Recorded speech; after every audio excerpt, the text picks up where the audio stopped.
फलस्तीनी अवाम से इजहार यकजहती और इसराइली मुजालिम के खिलाफ आज मुल्क भर में रैलियां, जुलूस और मुजाहरे किए जा रहे हैं। जुम्मतुल मुबारक को मजलिस इत्तेहाद उम्मत की जानिब यौम मजलूम महसूरीन फलस्तीन के तौर पर मनाया जा रहा है। इस मौका पर मुख्तलिफ मजहबी सियासी जमातें मजलूम फलस्तीनियों के हक में आवाज बुलंद कर रही हैं।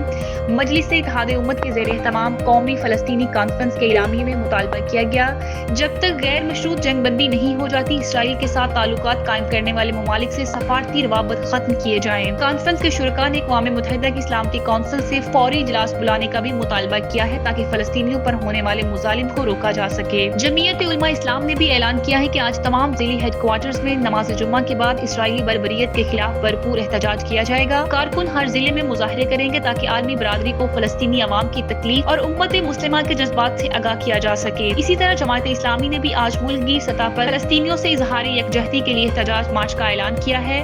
अमीर जमात इस्लामी हाफिज नईमुर रहमान लाहौर में मॉल रोड पर मरकजी मार्च की क़ियादत करेंगे, जहां बड़ी तादाद में अवाम की शिरकत मुतवक्के है। आज के मुजाहरे और रैलियां न सिर्फ फलस्तीनी अवाम के साथ यकजहती का मुजाहरा है, बल्कि आलमी ज़मीर को झंझोड़ने की एक कोशिश भी है, ताकि दुनिया इसराइली मुजालिम के खिलाफ अमली इक़दामात करे और मजलूमों